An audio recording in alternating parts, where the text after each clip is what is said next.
Catherine Schneider from the Fitchburg Historical Society, and we are so happy to be continuing our series with city planner Tom Hovel, former city planner, but a city planner for many, many years in the city of Fitchburg from 1986 to 2018, if I have that correct, Tom. So we have been doing this series because Tom is the expert on how the city has evolved from township, originally organized as a township, and then grown into the entity of a city, how then they carried forward with the planning for the city as it continued to grow and evolve. So this morning, Tom is going to be focusing on really planning as a city and what was involved with that. So welcome, Tom.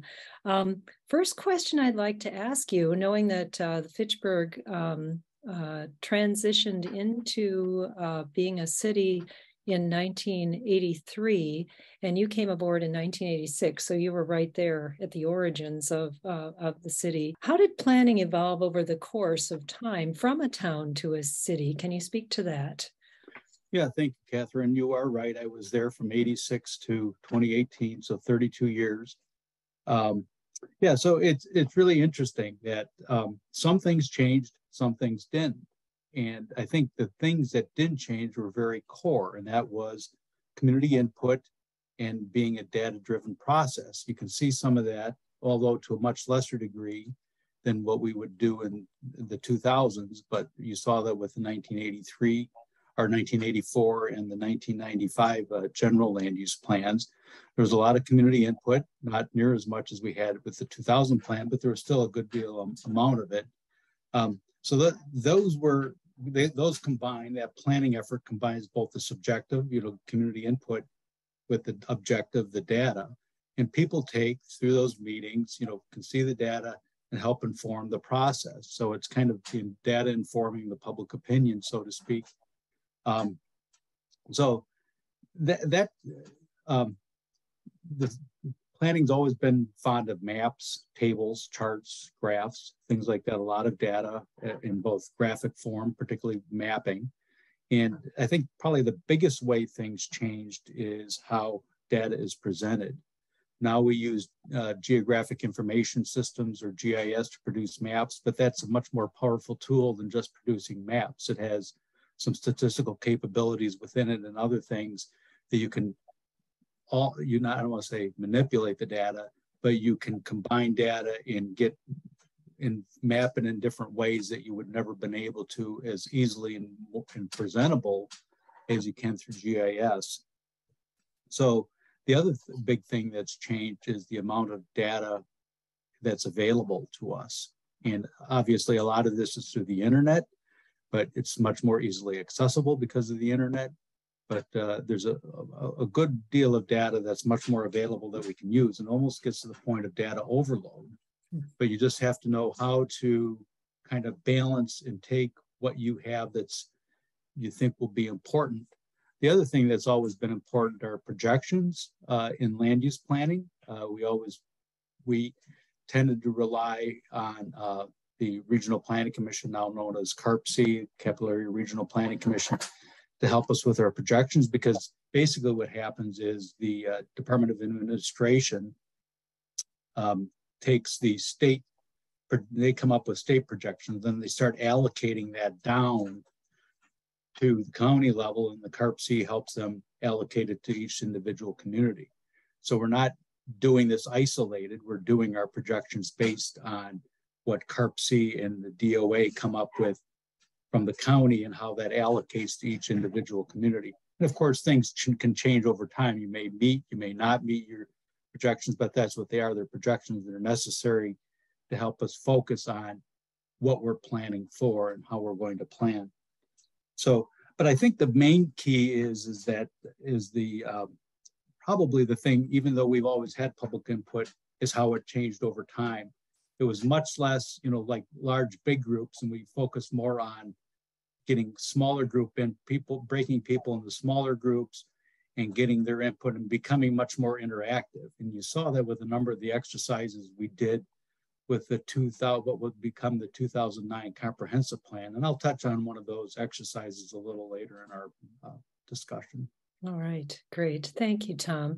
The tools that have become available to help with the planning, and those two components of public input and data, and putting them together to come out with the best plan possible.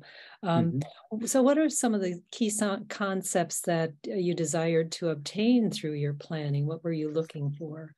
Yeah, as the community evolved, so did some of the concepts that it found is important. I think last time I touched on probably the key concept that was always present in Fitchburg, and I saw through my tenure as planner, was preservation of the rural area.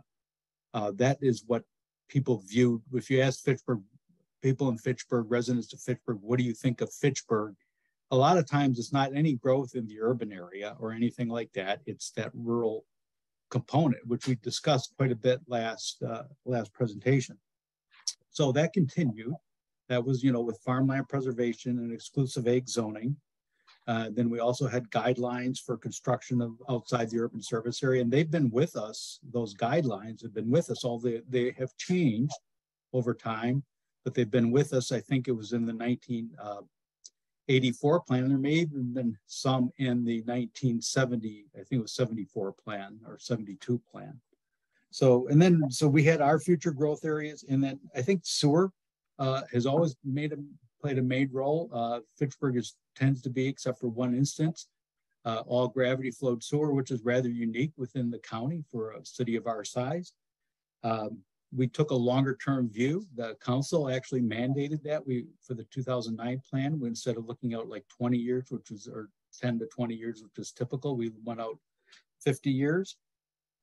We looked for mixed use neighborhoods. What I mean by that, we have neighborhood plans that occupy, say somewhere like 600 to 800 acres or so, given approximate, they all vary.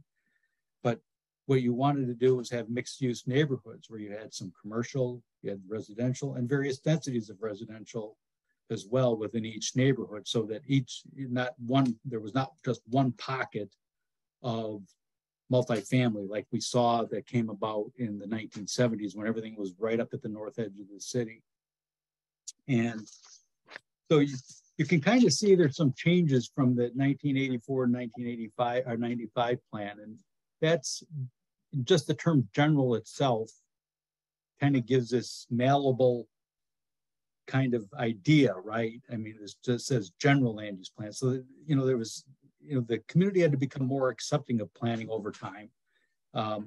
And I think that's kind of seen going from with the terminology general land use plan. Even some of the policymakers didn't they want to have certainty, but they don't, because they want to be able to change something real easily when they wanted to. And that kind of changed in 2000 when the state came up with a comprehensive plan statute. And that statute required communities that are over a certain size, I don't remember the size limit now, I think it was 5,000, that if you do any type of land use control, so zoning and land division would fall into that, then you had to have a comprehensive plan, and they gave you certain guidelines to follow, certain 9 elements that had to be attended to. And so around that time then, things kind of changed in the planning field remarkably, because all of a sudden the state's saying, now you've got to do this, which was probably in the end, I think, a good thing. And it was a good move by Governor Thompson to do that.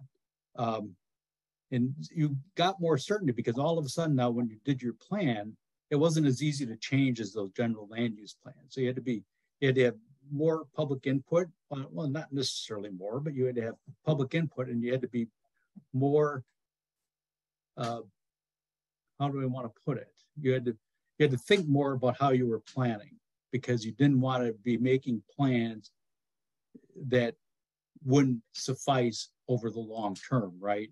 So you had to be, and then you became more creative, I think. I think that caused some more creativity to come in.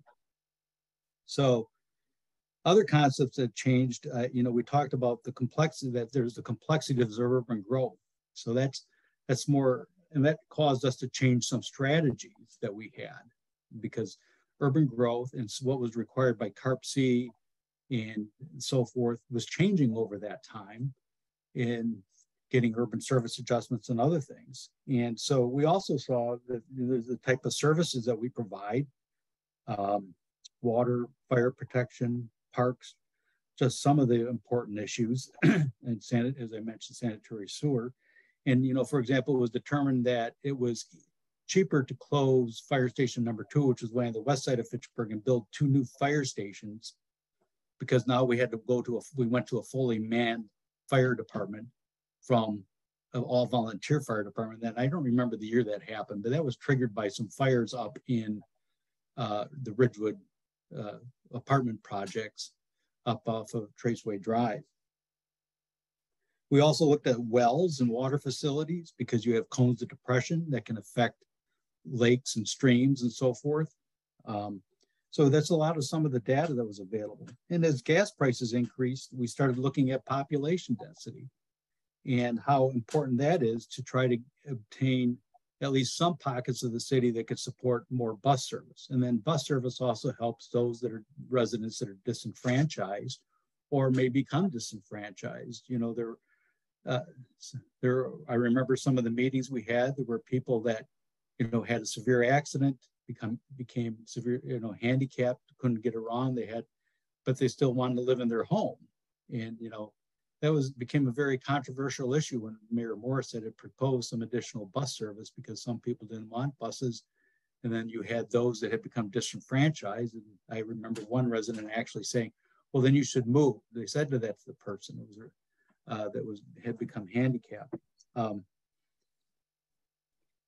the other thing we started doing is we started planning more for bike and walking.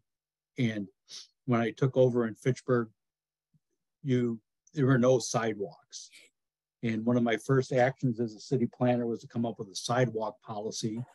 Then that kind of got changed by the council to a 2-city policy, what it was called, that you can put them in multifamily areas. So eventually we got to the point where we were putting sidewalks in new subdivisions. That happened in the 90s.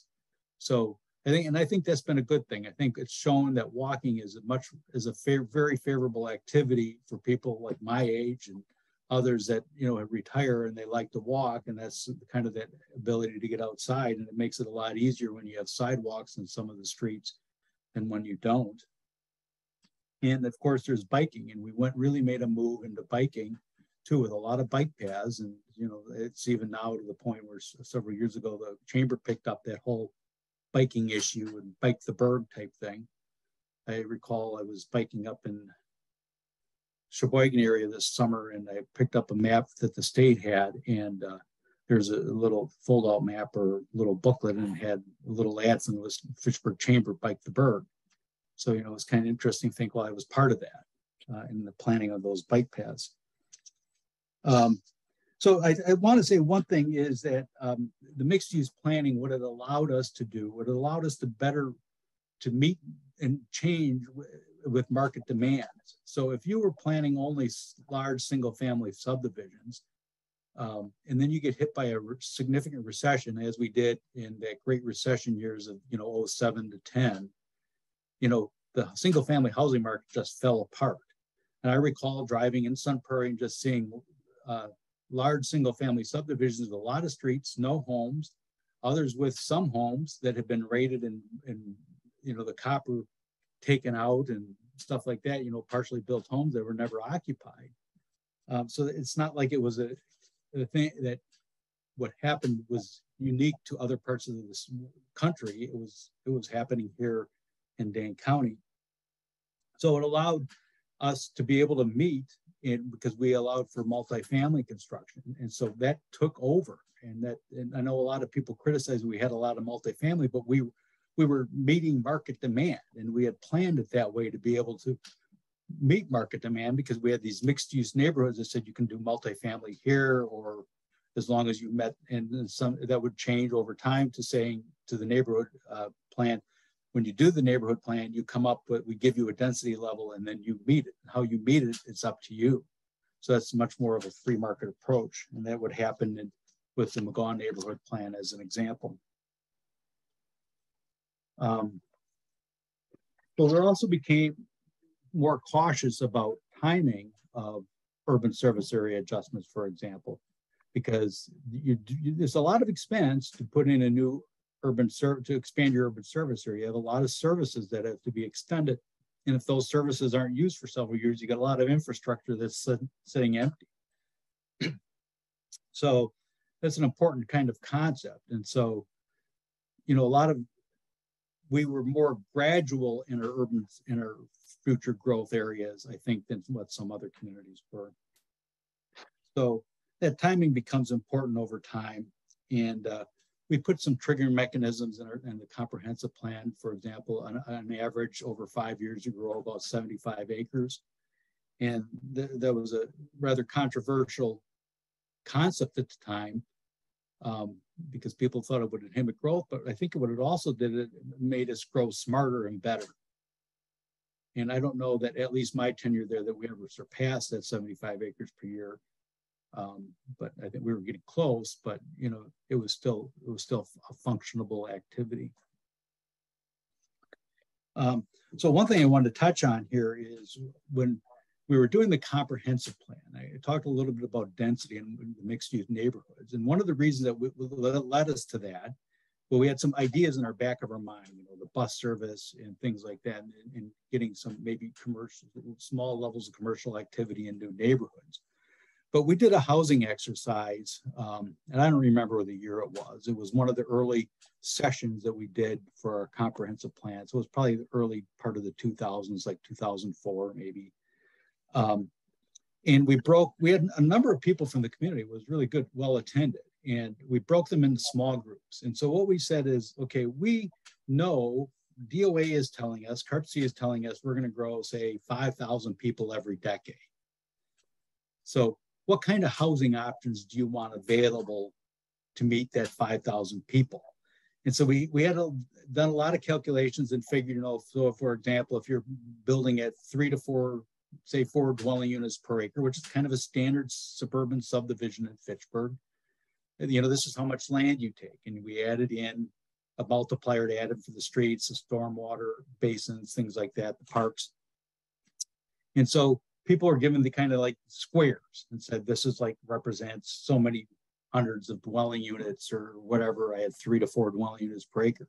So we said, you know, take these things, and this is what I mean by interactive, and map out how you want Fitchburg to grow. So most of the groups, they were intent on having what they know best, which is 3 to 4 dwelling units per acre. We did have some multifamily people attend, but the bulk of the residents were in single family homes, and they laid it out. And they were astounded at how much land would have been taken in the rural area if you're developing at 3 to 4 dwelling units per acre. And so we combined all the groups, and this is the neat thing about GIS. It didn't take long. You know, we could take their maps, combine it, map it out, and kind of do overlays in GIS and show it to them. And everybody was astounded. So we said, do you want to change things? And they said, yes, we do, because that rural land component is important to us. So they went back and they changed, and they came up with a density of about 8 dwelling units per acre, which just happened to be was the thought at the time that you need to help meet bus service. So that doesn't mean you don't have subdivisions that are 3 or 4 dwelling units per acre. It means that in your neighborhood plan, you might have some areas that are 15 to 20 or more dwelling units per acre, some apartments, but you also have areas that are, say, 5 dwelling units per acre or whatever. And some of the best new development we see, I think, over in Terra Vesta, they're probably, you know, like 6 or 8 dwelling units per acre. So I think that was a key concept. And I think really people, when you start laying it out, you know, what you think, what you envision, and you see what it takes, it was a real eye-opener for people. And I think that was probably the best exercise of all the many exercises we did, the best one that really got people in the public to understand what's at stake when you grow in just, your familiar mode. Mm-hmm. So I think that was a concept, I think, that then garnered speed, that whole idea, because if you can grow at 7 or 8 dwelling units per acre, you're saving half your land than if you grow at 4 dwelling units per acre. You know, you got 100% more land that you're using at 4 units per acre to meet the same dwelling as if you're doing it at 8 units per acre. So that was kind of a long discussion, but I thought that was rather important to point out how there's where the public informed our growth in a real meaningful way, our growth policy, the growth policies the city would adopt in a meaningful way. And really making it possible for them to see through your model how things would change if they had the concept of what they had seen already and continued with that pattern, how that would impact Fitchburg. So really informing people and then having them work through from their new information how they could re-envision the way Fitchburg would be able to grow then and maintain the those values of the rural areas being maintained. So interesting to have the public really become informed and a part of the process, Tom. I'd like to ask you, mentioned resource-based planning, and why is that important, and maybe some of the key elements to that. Okay. Resource-based planning is an idea that I came up with when we were working on the 2009 comprehensive plan, because I thought there has to be a better thing than simply looking at growing out contiguously as a lot of times we had done from our urban service area, because does that really take into account some of the specifics of the situation that's provided on the ground? Okay, so when I mean the provided on the ground, I mean each area in each basin or sub-basin within the city, so watershed or sub-watershed, I mean by basin, have their own unique characteristics, their own challenges. So for example, over in the Stoner area, Stoner Prairie part of the city, that any stormwater there, because it's so flat, if it leaves, it goes down to a closed basin in Oregon. And so the more water you send down to that closed basin, then all of a sudden you're flooding out that, I can't remember the name of the lake, Hook Lake or something. You're flooding out that lake, and they got homes around that lake. And all of a sudden, boom, are you complicit then in flooding of homes in high water or significant water events like we had just a few years ago, and as we had, remember the Lake Delton Dam busting. So that we were thinking ahead, to avoid those type of climatic events that have become seemingly more and more common every 5 to 10 years rather than every 50 or 100 years. But we didn't look just at the streams. We looked at the streams. We looked at how they were classified by the DNR, the terms of the classification of the stream, because stream quality is impacted by development. Even with all of the storm basins and everything else we do, it's still impacted by development. And so we looked at the stream quality classification. So there's graphs that we had in that 2009 plan that show, at what point you start degrading a stream in terms of its percent of the basin, the watershed that's developed versus non. And so those are all, so we kind of took that watershed planning tool and helped it inform our land use planning. We looked at historic sites, water, sewer, fire, EMS service, all of those things, parks even. And so it wasn't just environmental or natural resource, but we looked at cultural factors too. And so we could map these out and figure out and try to play with them. And then we came up with several different growth models based on of resource planning for urban growth, how we would grow in the future based on these different qualities. And the Plan Commission took those, ended up coming up with a map that kind of combined some, you kind of move things around to best meet what they thought would be wise. And, we looked at wetlands, wetland buffers. I think it was Bill Horn's former alderman that, kind of came up with an idea of what several different things we should meet. And one of those was 300-foot buffers around our wetlands to be able to protect the wetlands and keep the water quality good. Because wetlands do, 50, 60 years ago, people didn't really know what wetlands serve, but today they realize they serve a much more important part than what was once thought. Remember they used to be called wasteland or marshland. Now the term wetland is much more acceptable. So that's kind of what we try to do with the resource-based planning. And then we do that at a kind of a higher level with the comprehensive plan and coming up with our growth areas. And then when we did our neighborhood plans, we did a much more deeper dive into it to try to figure out how best to grow given the resource limitations. So it was traffic too. I mean, and the thing you don't want to do is you don't want to be outgrowing your ability to provide services. Otherwise, people get mad. If their water pressure is too low, or if you can't get the water that you need to fight a fire in a neighborhood, that's not a good thing. Or if you're sitting in traffic jams all the time, that's not a good thing either. Some that is unavoidable because you can't. It's hard to plan for growth beyond us in some of the major arteries. And you depend on the county and DOT to take the lead on some of those.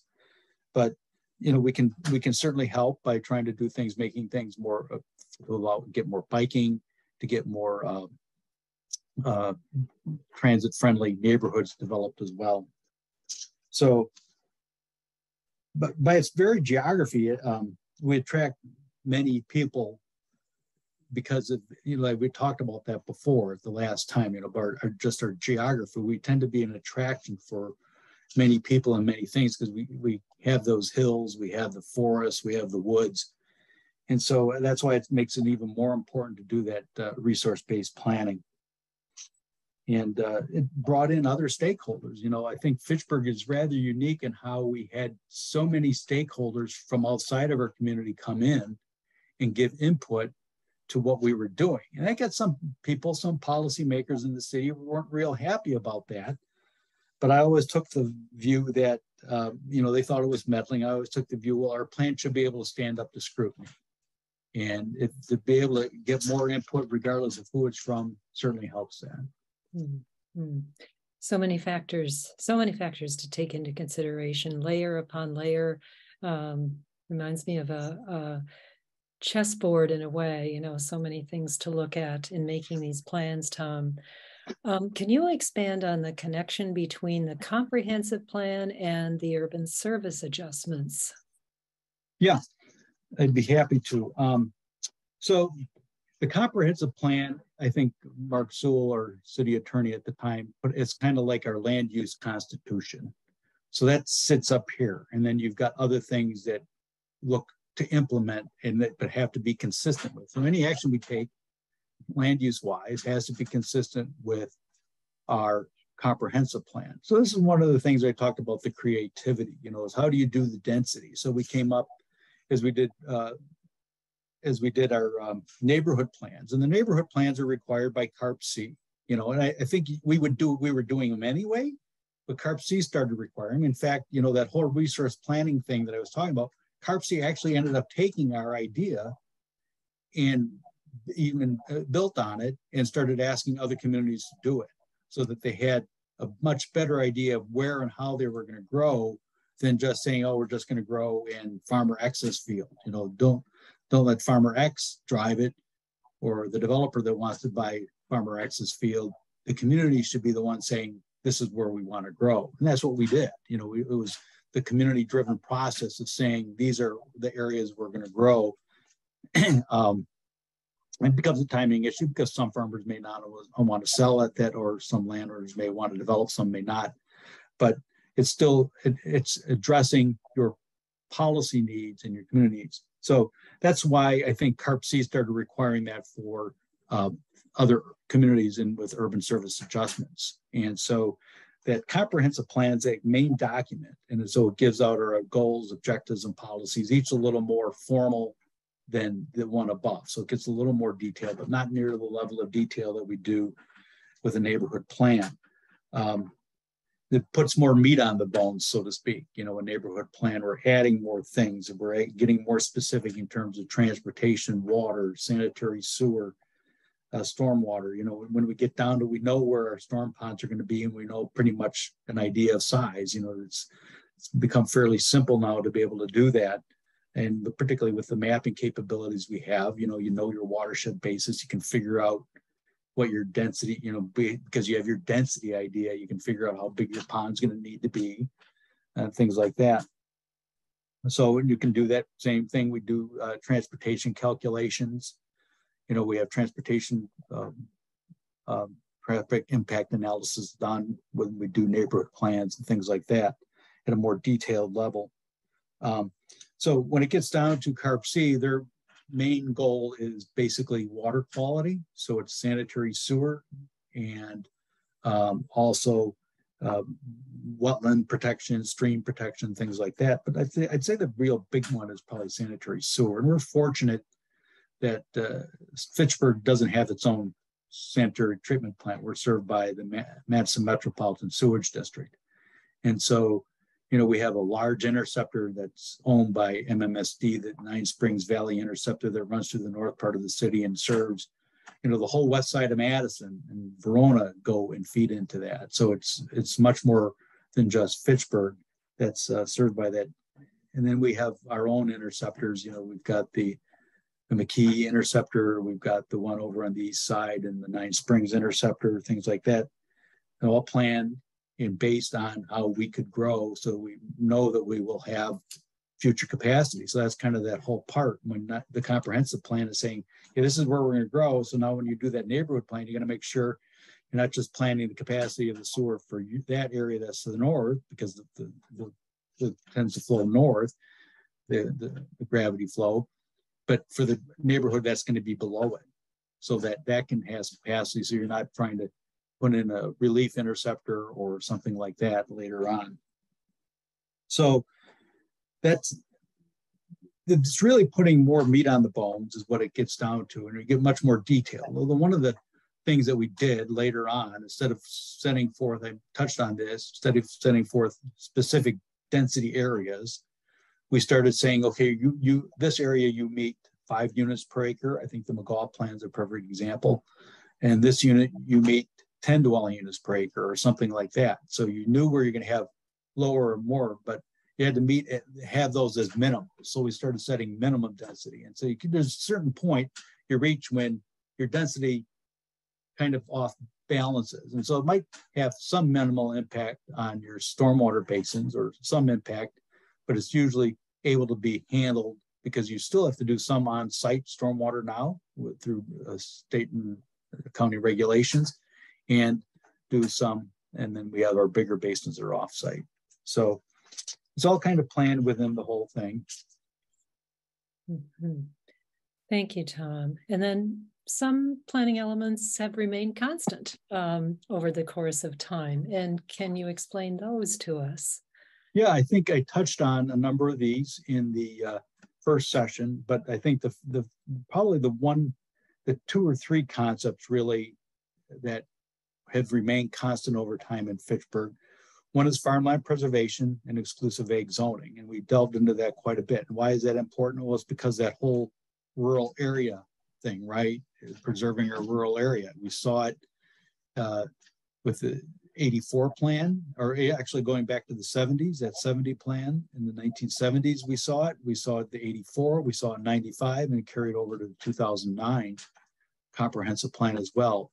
That they have our growth, we have our farmland preservation and ag zoning. We have exclusive ag zoning. As I mentioned, we're the only city in the nation or in the state to have exclusive ag zoning. Well, maybe Windsor. Well, Windsor's a village, so they incorporated a few years ago. The other concept is the whole idea of the urban service area, and so that's a holdover back again from that 1970 plan. And when they first developed that concept, it was based on gravity flow sewers. And so it's kind of that whole concept of mainly gravity flow sewers has continued in our planning. There is one lift station that's over in Terra Vesta. They could have done a gravity flow sewer, but it would have caused a very deep cut. So they went with the lift station, deep cut through through a hill. But so the other thing then was the minimizing growth outside the urban service area, again, to help protect that rural. So you can see that whole idea of helping preserve that rural area, Fitchburg, that rural identity, keeping part of that value, how that plays through all of our planning.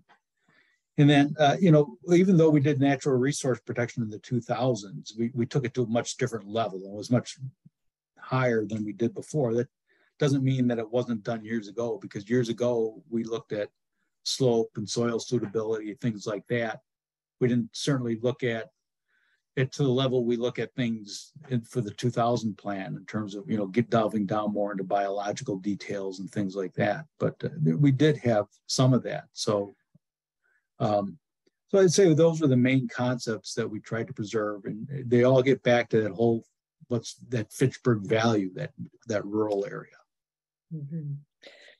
Tom, thank you so much. There's just a tremendous amount that goes into planning and the detail work that you've done through these many years to make Fitchburg growth very well planned out, very well thought out, and into the future, so that the community is well taken care of in terms of how it grows, that smart growth idea.